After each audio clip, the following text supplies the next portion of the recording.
50% आता है और ये बहुत आसान सवाल होता है। यानी द्विघात समीकरण दिया गया है और हमसे पूछा गया है कि अगर इस द्विघात समीकरण का एक मूल जो है वो 2 हो तो p का मान बताओ। पहले बताओ मूल क्या होता है। मूल का मतलब होता है कि अगर मैं इस समीकरण में रखूंगा, इस समीकरण में मैं x की जगह पे रखूंगा तो इसको 0 बना देगा। समझ आई बात। अगर ये p नहीं होता, केवल x होता तो ये 0 बना देता। अभी देखना, मैं इसको भी प्रूफ करके दिखाऊंगा, 0 बना के भी दिखाऊंगा। तो सर मैं समझ गया कि समीकरण के मूल का मतलब या बहुपद के जो है शून्यक का मतलब ये होता है कि वो उसको शून्य बना देता है। समझ गए। ये बात अच्छे से क्लियर हो गई ना। ये बात तो अच्छे से क्लियर हो गई। तो सर फिर क्या करेंगे, देखो तो अब हम क्या करते हैं, हम एक्स स्क्वायर माइनस का 2x और माइनस का p बराबर क्या है 0 लिखा हुआ है, ये तो लिखा हुआ है। अब मैं क्या करूंगा, इसमें मैं x के बराबर 2 रखूंगा।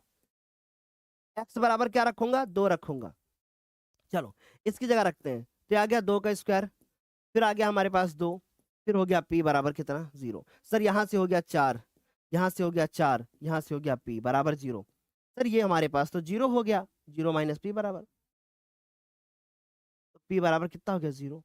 यानी सर p की वैल्यू क्या होनी चाहिए, p की वैल्यू होनी चाहिए 0। बोलिए क्या यहां तक समझ में आई इतनी बात, क्या ये समझ गए, एक बार फटाफट से बताओ। क्लियर ना बच्चों, वेरी गुड।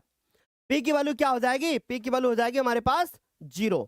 तो सर p की वैल्यू हो गई 0। अब देखो अगर p की वैल्यू 0 हो गई तो मैं यहां 0 लिख देता हूं, यहां 0 लिख देता हूं। अब मैं x बराबर जो है वो 2 रखता हूं, रखो x बराबर 2 रख दो।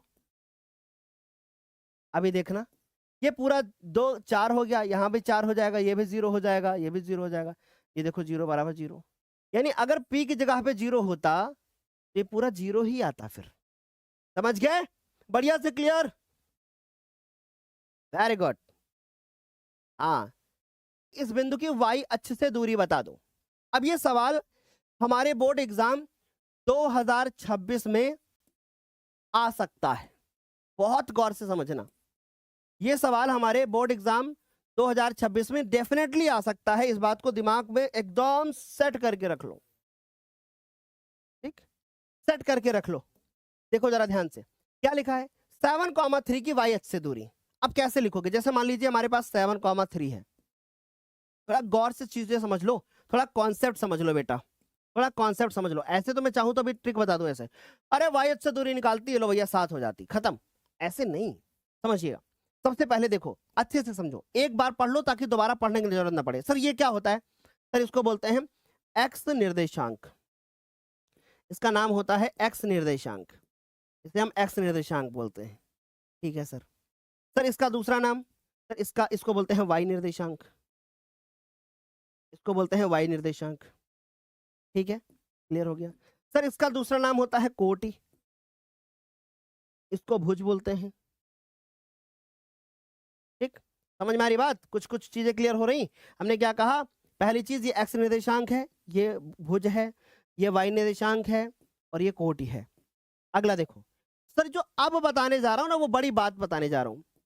ये जो हमारा भुज होता है ये होता है वाई अक्ष से दूरी, वाई अक्ष से दूरी, अभी समझाऊंगा इसको। और ये होता है एक्स अक्ष से दूरी। तो एक सवाल में हमने 6 सवाल बता दिए, एक सवाल में हमने 6 सवाल बता दिए कि अगर वाई अक्ष से दूरी पूछेगा तो हम क्या करेंगे, हम ये भुज की तरफ जाएंगे, यानी ऑप्शन नंबर सी। सर कितने बच्चे ऐसे हैं जो ए ऑप्शन कर रहे हैं, 22। और जितने बच्चे ऑप्शन नंबर ए वाले हैं ये इर्रेगुलर स्टूडेंट है, क्योंकि ये सवाल मैं कई बार बता चुका हूं बच्चों। सी वाले सर 60%, 69। तो ये पूरी बात जो मैंने बताई है कॉन्सेप्ट, इसको अच्छे से तैयार कर लो। अब सुनिएगा गौर से, जैसे मान लीजिए कि ये वाई अक्ष है और ये एक्स अक्ष है, ठीक। एक बिंदु है 7,3 यहां पर, इसका मतलब क्या है, इसका मतलब है कि अगर ये बिंदु 7,3 है तो ये वाई अक्ष है, ये दूरी कितनी होगी 7, तो बताओ वाई अक्ष से दूरी हो गई, और ये दूरी कितनी हो जाएगी, ये दूरी हो जाएगी 3, ये